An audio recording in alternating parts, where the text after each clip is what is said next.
Hello guys, जैसे कि हमने पिछले एपिसोड में देखा था लियांग और वांग के बीच में फाइट स्टार्ट होने ही वाली थी और आज का एपिसोड हमारा वहीं से स्टार्ट होता है जहाँ पर लियांग कहता है कि तुम अपना हाथ मेरे कंधे से हटा दो नहीं तो मैं इसे तोड़ दूंगा। तब वांग फिर लियांग को कहता है कि तुमने क्या कहा, मुझे ठीक से सुनाई नहीं दिया, जरा उसे फिर से कहोगे। तब लियांग कहता है कि तो तुम्हें फिर से सुनना है। इतना कहने के साथ ही लियांग वांग का हाथ पकड़ लेता है और उसे मोड़ देता है, जिसकी वजह से वांग का हाथ टूट जाता है। इसके बाद वांग फिर नीचे गिर जाता है और वो जोर जोर से चिल्लाने लगता है दर्द के मारे। जिससे वहाँ पर सभी लोग कहने लगते हैं कि वो आज तो हड्डी टूटने का था, क्या इसने सच में उसका हड्डी तोड़ दिया। हड्डी तोड़वाने के बाद वांग को और भी ज्यादा गुस्सा आ जाता है और वो लियांग को गाली देते हुए कहता है कि कमीने, मैं तुझे आज यहीं पर मार दूंगा। तब लियांग कहता है कि लगता है तुमने अब तक सबक नहीं सीखा है और वो वांग का दूसरा हाथ पकड़ के भी उसको तोड़ देता है, जिससे वांग दर्द से तिलमिला उठता है। उन दोनों की आवाज सुनकर 100 पवेलियन के होस्ट वहाँ पर आ जाते हैं और कहता है कि आखिर कौन है इतना शोर शराबा कर रहा है। जैसे कि वहाँ पर सभी लोग उसको ग्रीट करने लगते हैं। तब लियांग उसको देख के अपने मन में सोचता है कि यही ट्रेजर पवेलियन का होस्ट है और जियानवान टाउन का एकमात्र एलेक्सर मेकर भी है। जिसके बाद लियांग भी होस्ट झाओ को ग्रीट करता है। तब होस्ट झाओ लियांग से पूछता है, क्या तुम लिन परिवार के बेटे हो?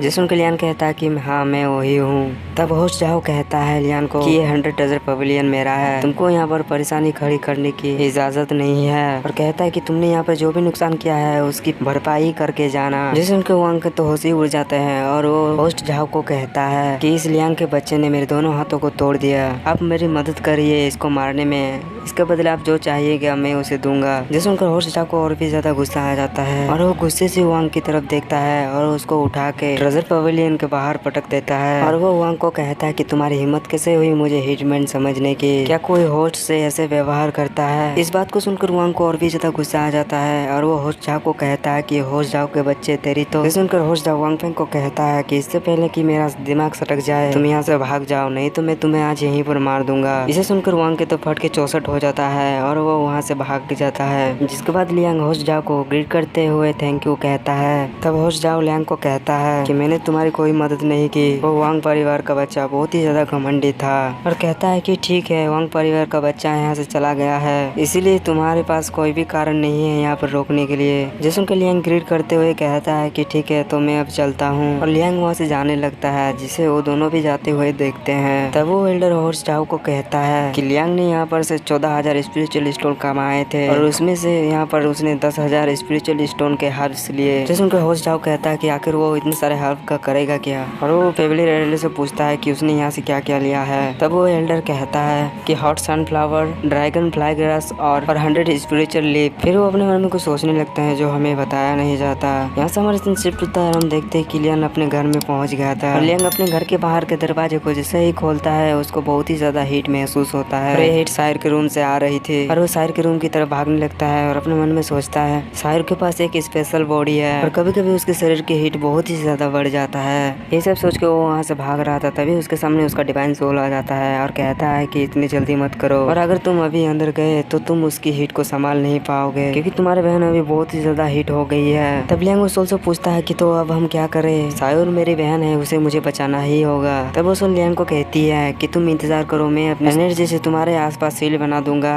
ताकि तुम जलने से बच जाओ। और वो अपनी एनर्जी की मदद से लियांग के चारों ओर शील्ड बना देती है और कहती है कि तुम अब अंदर जा सकते हो। फिर हम लियांग को देखते हैं, उस एनर्जी के कारण लियांग उस हीट को सहन कर पा रहा था। फिर जाकर वो साहिर का रूम का दरवाजा खोलता है और साहिर के अंदर से बहुत ही ज्यादा हीट निकल रहा होता है। जिसे देख के लियांग साहिर के पास जाने लगता है, लेकिन तभी वो सोल कहता है कि तुम उसके पास मत जाओ और उसे भूलकर भी टच मत करना, और कहती है कि सबसे पहले मुझे इसे देखने दो। और वो साहिर को चेक करने लगती है। चेक करने के बाद वो सोल को भरोसा नहीं हो रहा था क्योंकि साहिर के पास सन फिजिक की बॉडी थी और इस बात को लियांग को बताता है। तब लियांग कहता है कि आखिर इसका मतलब क्या है, जिस पर सोल कहती है कि सन फिजिक एक विशेष कल्टीवेटर है और ये एबिलिटी सिर्फ 10 मिलियन लोगों में से एक ही के पास होता है और इसकी फिजिक अभी पूरी तरह से डेवलप नहीं हुआ है और अब ये बस सिर्फ उजागर हुआ है। ये बहुत ही ज्यादा अनएक्सपेक्ट है। जिसे उनका लियांग कहता है कि मुझे इससे फर्क नहीं पड़ता कि इसका शरीर कितना प्रभावशाली है, अब बस मुझे ये बताइए कि हम इसे बचा सकते हैं कि नहीं और मैं उसकी मदद किस तरह से कर सकता हूँ।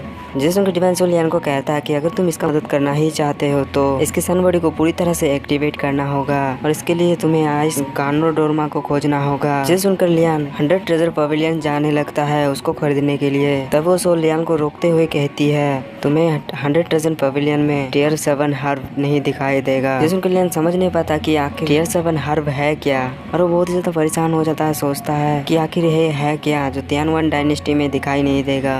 इस पर वो सोल लियान को कहती है तुम चिंता मत करो, मैं इसके लक्षण को दूर करने में तुम्हारी मदद करूंगा। जिसम कल्याण बहुत ही ज्यादा खुश हो जाता है और वो सोल को कहता है क्या आप ऐसा कर सकती हैं। तब वो सोल कहती है कि लेकिन मैं इसके लक्षण को सिर्फ 5 साल तक ही दबा सकती हूँ। अगर इन सालों में तुमने उस जड़ी बूटी को नहीं ढूंढा तो ये लड़की इस खतरे में ही रहेगी। तब लियान कहता है कि आप चिंता मत कीजिए, मैं 5 साल पहले ही आइस गोडर्मो को ढूंढ लूंगा। जिसम वो सोल लियान को कहती है कि अब तुम पीछे हट जाओ, मैं इसका इलाज करने वाली हूँ। जिसम के लियान भी पीछे हो जाता है। तब वो सोल अपना ट्रीटमेंट स्टार्ट कर देती है और अपनी एनर्जी को हाथ में लेके वो शायर की तरफ टारगेट कर देती है और वो उसका इलाज करने लगती है। और इस प्रोसेस में बहुत ही ज्यादा एनर्जी निकल रहा था जिसे लियान भी संभाल नहीं पा रहा था। और इसी के साथ ही आज का एपिसोड हमारा यहीं पर खत्म होता है।